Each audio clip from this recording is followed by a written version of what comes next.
ನಮಸ್ಕಾರ ವೀಕ್ಷಕರೇ. ಒಂದು ವಿಗ್ರಹ, ಒಂದು ಸವಾಲು ಮತ್ತು ಕಲ್ಲಿನೊಳಗಿಂದ ಹಾರಿ ಬಂದ ಕಪ್ಪೆ. ಬಲಗೈ ಕಳೆದುಕೊಂಡ ಶಿಲ್ಪಿಗೆ ಮತ್ತೆ ಕೈ ಬಂದಿದ್ದು ಹೇಗೆ? ಅಮರ ಶಿಲ್ಪಿ ಜಕಣಾಚಾರಿ ಅವರ ಜೀವನದ ಈ ರೋಚಕ ಇತಿಹಾಸ ನಿಮಗೆ ಗೊತ್ತೇ?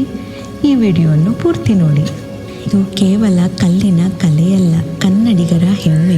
ಹೊಯ್ಸಳರ ಕಾಲದ ದೈವಿಕ ಶಿಲ್ಪಿ ಅಮರ ಶಿಲ್ಪಿ ಜಕಣಾಚಾರಿ ಅವರ ಕೈಚಳಕದಲ್ಲಿ ಅರಳಿದ ಅದ್ಭುತ ಲೋಕವಿದು. ಒಮ್ಮೆ ಜಕಣಾಚಾರಿ ತಾವು ಕೆತ್ತಿದ ವಿಗ್ರಹವನ್ನು ಹೆಮ್ಮೆಯಿಂದ ನೋಡುತ್ತಾ ನಿಂತಿದ್ದಾಗ ಒಬ್ಬ ಯುವಕ ಸವಾಲು ಹಾಕುತ್ತಾನೆ. ಶಿಲ್ಪಿಯೇ, ನೀನು ಕೆತ್ತಿದ ಈ ಸುಂದರ ವಿಗ್ರಹದಲ್ಲಿ ದೋಷವಿದೆ ಎಂದನು. ಕೋಪಗೊಂಡ ಜಕಣಾಚಾರಿ, ದೋಷ ಸಾಬೀತಾದರೆ ನನ್ನ ಬಲಗೈಯನ್ನು ಕತ್ತರಿಸಿಕೊಳ್ಳುವೆ ಎಂದು ಶಪಥ ಮಾಡುತ್ತಾರೆ. ವಿಗ್ರಹದ ಹೊಟ್ಟೆಗೆ ಶ್ರೀಗಂಧ ಲೇಪಿಸಿದಾಗ ಆ ಒಂದು ಭಾಗ ಮಾತ್ರ ತೇವಾಂಶದಿಂದ ಕೂಡಿರುತ್ತದೆ.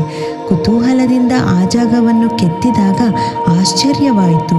ಕಲ್ಲಿನ ಒಳಗಿಂದ ಒಂದು ಕಪ್ಪೆ ಹಾರಿ ಹೊರಬರುತ್ತದೆ.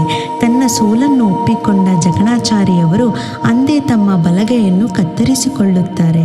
ಆದರೆ ಕಲೆಗೆ ಸಾವಿಲ್ಲ. ಮುಂದೆ ತಮ್ಮ ಹುಟ್ಟೂರಾದ ಕೈದಾಳದಲ್ಲಿ ಭಕ್ತಿಯಿಂದ ಮತ್ತೊಂದು ವಿಗ್ರಹ ಕೆತ್ತಿದಾಗ ಪವಾಡದಂತೆ ಅವರಿಗೆ ಮರಳಿ ಕೈ ಬರುತ್ತದೆ. ಅಂದಿನಿಂದ ಅವರು ಅಮರಶಿಲ್ಪಿ ಜಕಣಾಚಾರಿಯಾಗಿ ಉಳಿದು ಹೋದರು.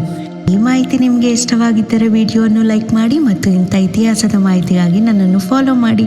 Thank you.